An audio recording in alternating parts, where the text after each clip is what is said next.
سرخط مهمترین خبرها: 11 کشته و 15 زخمی، اشاره به دست داشتن 2 تاجیک در حادثه بلگراد روسیه. واکنش ها به ناراضگی امامعلی رحمان به ولادیمیر پوتین و ناپدید شدن یک مهاجر تاجیک در مسکو.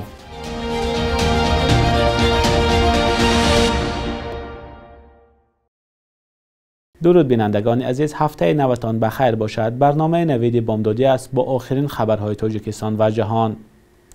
کمیته تفتیشاتی روسیه گفت در رابطه به حمله در تمرینگاه نظامی ولایت بلگراد پرونده جنایی آغاز کرده است.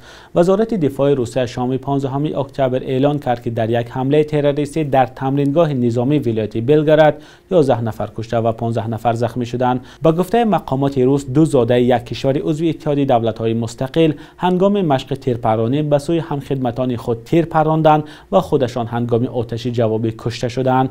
در این تمرینگاه افرادی که طریق موبیلیزاسیون یا سفربرکنی نیروهای احتیاطی به ارتش دعوت شده بودند برای جنگ به اوکراین آمادگی می‌دیدند.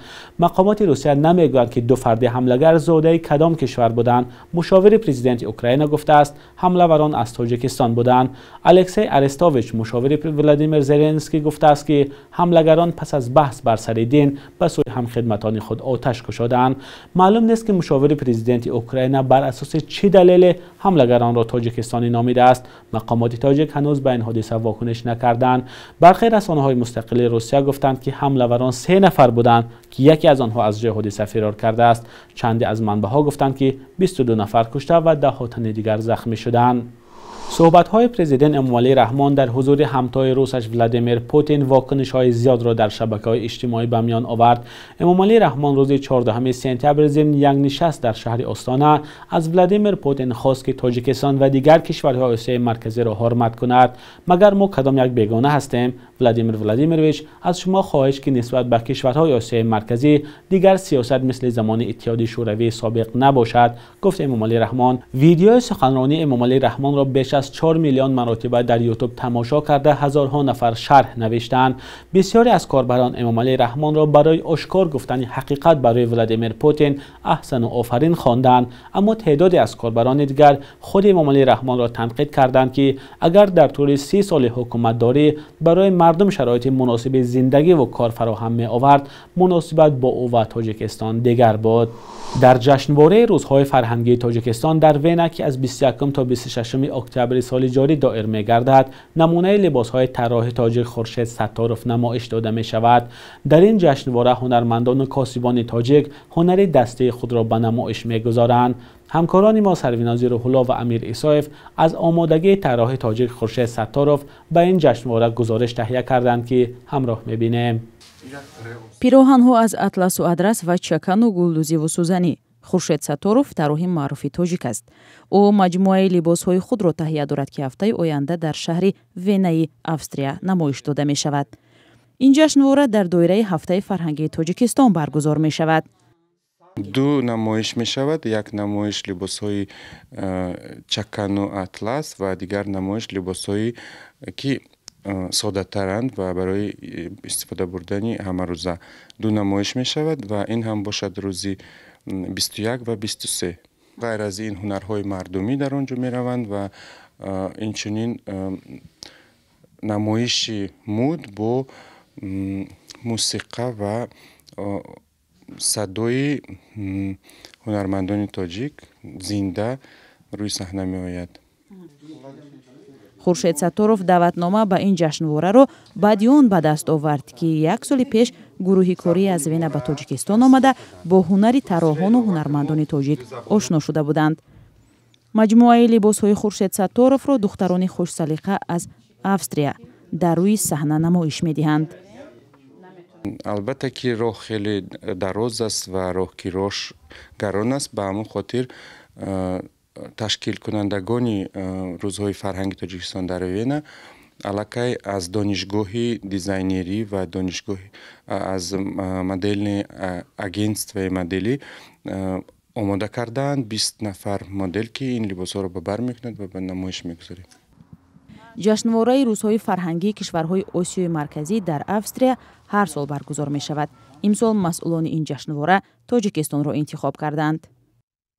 تاریخ ما بسیار نقش و نگارها و لباسهای زیبایی رو به ما میراث مانده است که آنها را ما میتوانیم به شکل زمانوی چقدری که استفاده بریم این تمام نشونده است. فکر میکنم که در 20 سالی که من لباس ملی چکن رو به 1000 نمود شکلی نو و دیگر آماده کردم و حالا هم باشد این کم است و از بحر یک قطره. قرار است همچنین در جشنواره روزهای فرهنگی تاجیکستان در وینا آوازخوان‌های مردمی و قنادان و کاسبان هنری خود را به نمایش گذارند. پیوندان یک مهاجر تاجیک میگویند که یک هفته است که پسرشان بیدرک شده است. محمد دلشاد بایزاده ساکن 20 ساله ناحیه مسجد به گفته نزدیکانش در بازار فودسیتی شهر مسکو کار میکرد. فردوس عوضزاده یکی از پیوندان محمد به رادیوی آزادی گفت این مهاجر روز 2 اکتبر از خانه برآمده به بازار فودسیتی رفت.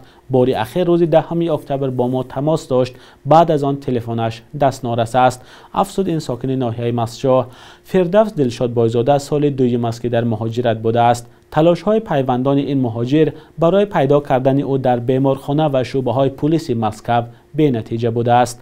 ناپدید شدن مهاجران تاجیک در روسیه سالهای پیش نیز اتفاق افتاده است. در بعضی حالات آنها را از بازداشتگاه و بعضا جسدشان را پیدا میکنند. زن گمانبر به دزدی یک نوزاد از تولدخانه در ختلان گفته است تهدید طلاق از شوهر او را مجبور کرد که به چنین عمل دست زند. وزارت کارهای داخلی تاجیکستان با نشر یک نوار جزئیات حادثه کودک دزدی در ناحیه عبدالرحمن جامی را شرح داد. به اطلاع مقامات زن 43 ساله ساکن این ناحیه شب 23 سپتامبر از طریق تیریزه وارد بینای تولدخانه شده طفل نوزاد یک ساکن دیگری همین ناحیه را ربوده است. مقامات گفتند که شوهر مهاجر زن تهدید کرده بوده است که اگر او صاحب فرزند نشود طلاقش خواهد داد. این زن گفته است بعد تولد یک فرزند دیگر حامله دار نشد و شوهر مهاجرش قصد داشت که از او جدا شود. زن گفته است خود را چند ماه حامله دار وانمود کرده بعد ربودن طفل به شوهر و نزدیکانش از تولد کودک خبر داده است. نظر و موقع زن بازداشت شده و پیوندانش به این حادثه معلوم نیست. بخش یک روز تاریخ را همکارم خرامان بقازاده تقدیمتان میکند که مهمترین تحولات تاریخی در روز 17 اکتبر را فرا میگیرد.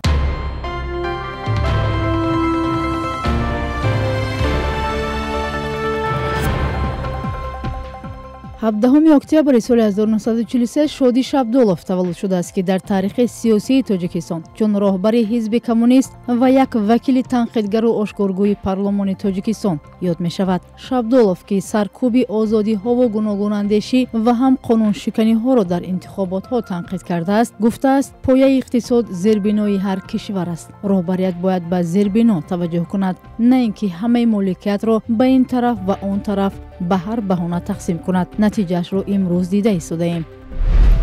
аз санаи 17 октябри соли 1987 бо дастгирии созмони милали муттаҳид рӯзи мубориза бо қашшоқӣ барпо мешавад ки ҳадафаш ёдоварӣ аз масъулият дар баробари мушкили нодориву қашшоқӣ ва нобаробарӣ аст. қашшоқӣ як навъи дигари поймолшавии ҳуқуқи инсон аст ва ҳадаф аз эълони рӯзи вижа ҷалби кӯмаку сармояҳо ва ҳам барномаҳои пуштибонӣ аз иқтисодҳои заифу кишварҳои дар ҳоли сангини иҷтимоиву иқтисодӣ аст. тоҷикистон ба феҳристи кишварҳое шомил мешавад ки сатҳи нодорӣ дар онҳо баланд мебошад. 17 октябри соли 2008 ҳукумати тоҷикистон барномаи ислоҳоти сохтории ширкати миллии ҳавопаймоӣ тоҷик эйро тасвиб кард ки онро мунаққидон нақшаи варшикастагии ширкати замони муваффақу пешрафта ҳам меноманд. ширкат ба 6 сохтори алоҳида фурудгоҳҳои душанбеву хуҷанд, кӯлобу қурғонтепа, идораи тоҷик аэронавигатсия ва ҳам худи тоҷик эйр ҷудо шуд ва тадриҷан кору даромадаш ба нестӣ расид. майдони парвозҳо ба монополияи сомон эйр табдил шуд ки бино ба таҳқиқоти журналистӣ назорати пурраи кору даромадҳои ин ширкати хусусиро наздикони президенти тоҷикистон дар ихтиёр доранд.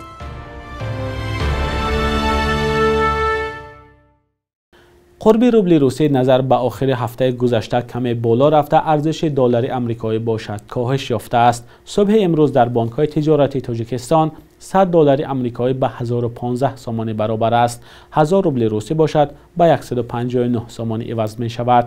قرب رسمی بانک ملی تاجیکستان برای امروز 17 اکتبر چنین تعیین شده است.